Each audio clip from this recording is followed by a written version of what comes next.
Welcome back. Ngasi khurman sembane yumda angang nupi macha kharana khurman sembir on haibaduda adu sida aina meda sena de ata noina sembane sise mayam hapetan check to video se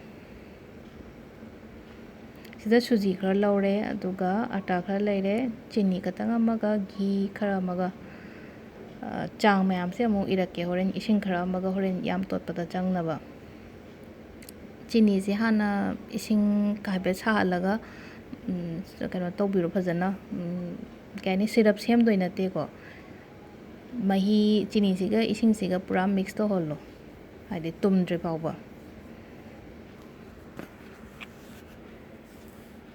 duga sida yam se tot pa hobagi sida tengkot lauriba tengkot atei atei sigi double oini tengkot ani ama laure ata se duga suji se chamas manga gumba ma lobiro se hamba da fazana mix tawbiro kem haptringe da suji siga ata siga duga ghee tengkot tangkhai amaga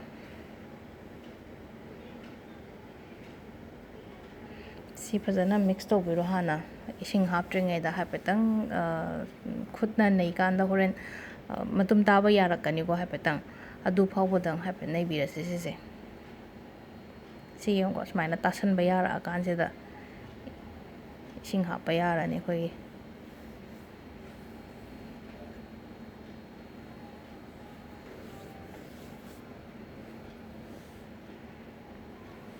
ising do ngasai akoina chini mahi do chini duga ising duga lo laga tham ki boda hapetang aduna hapiro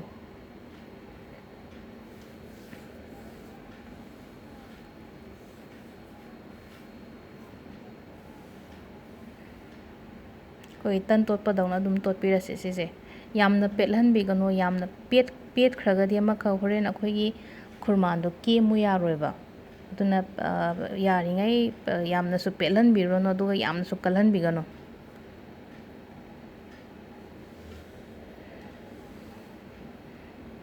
si tot pa se yara ni khoi gi si apetang makhung gup salaga minute tara katang daina thambira se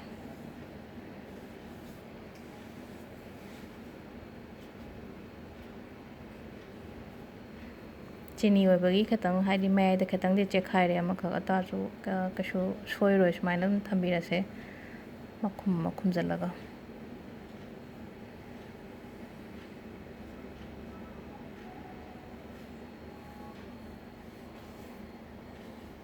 makhum thambira se ko se no minute tara muk kai muk lera kanda aina sise hangdo e no ga smaina part ani katang thokpiro takpada makha aigi tan takpagi fan se kitang pi tuna sida haidi channaba tangkhai ma lore hana aduga se takpirase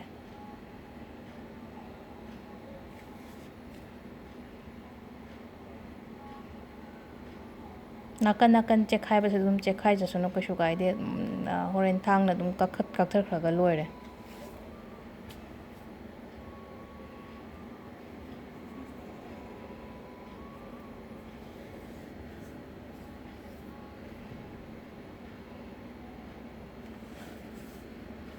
IDC se hapetang kainogi shape ta semego square ta halle hapetang kogi nimki ke type ta diamond shape sem dare smaina chu thek nai na seme aduga magi thickness su yengbiyo hapetang yamna su paba nate aduga yamna su thaba nate sise hapetang check tobyo sign to toraga atai lem hori ba su loina kakpiro do machel le hobo mayam se amung loin tasalaga amung smaina tan takpadong takpiraga amta mangoi ko si aina kakthla thami mayam se yarani loina kakpa loireng sai gi mayam do duga sida thau sidi aina hana salaga thambane ado thau se sahalaga mai leitharaga ngatang thambiyo natragadi kasan gi manasu hani do kasalaga hadi manung do mulhoroi bamta aduna amutang salaga mai leitharaga tawbiro sise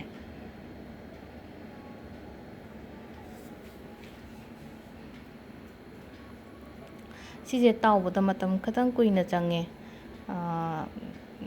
ꯑꯩꯅ ꯃꯩ ꯂꯩꯊꯔꯒ ꯇꯥꯎꯕꯅꯤꯅ ꯃꯥꯒꯤ golden ꯕ꯭ꯔꯥꯎꯟꯗꯣ ꯆꯪꯉꯛꯇ꯭ꯔꯤ ꯐꯥꯎꯕ, ꯍꯥꯏꯗꯤ ꯃꯩ ꯂꯩꯈꯠꯂꯒ ꯇꯥꯎꯔꯒꯗꯤ ꯌꯥꯝ ꯊꯨꯅꯁꯨ ꯀꯥꯁꯟꯒꯅꯤ, ꯑꯗꯨꯒ ꯃꯅꯨꯡꯗ ꯀꯦꯝꯕ ꯈꯣꯠꯄꯗꯣ ꯀꯩꯝꯇ ꯌꯥꯎꯔꯣꯏ ꯇꯥꯔꯒꯗꯤ.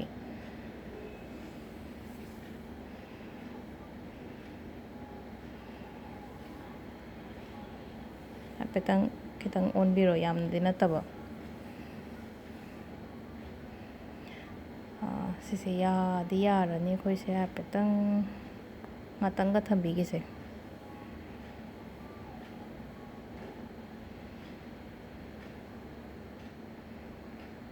ꯈꯤꯇꯪꯒ ꯃꯆꯨ ꯑꯣꯜꯍꯟꯈꯤꯁꯦ ꯍꯥꯏꯐꯦꯠꯇꯪ. ꯁꯤ ꯌꯥꯔꯅꯤꯀꯣ.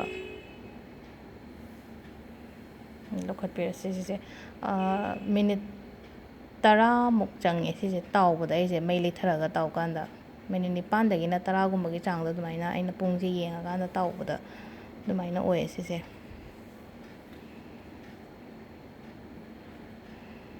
ꯑꯗꯨꯒ ꯑꯀꯣꯝꯕꯩꯁꯤꯅ ꯁꯨꯃꯥꯏꯅ ꯑꯍꯥꯟꯕ ꯉꯁꯥꯏꯒꯤ ꯑꯃꯃꯝ ꯊꯥꯗꯕꯗꯣ ꯈꯨꯠꯇ ꯊꯥꯎ ꯈꯤꯇꯪ ꯆꯣꯡꯉꯦ, ꯑꯗꯨꯅ ꯍꯥꯏꯅ ꯈꯥꯕꯩꯗ ꯑꯣꯏꯅ ꯍꯥꯞꯆꯤꯜꯂꯒ ꯁꯨꯃꯥꯏꯅ ꯑꯣꯏꯅ ꯊꯥꯗꯔꯒ ꯇꯥꯎꯔꯦ ꯑꯀꯣꯝꯕꯩꯁꯤꯅ.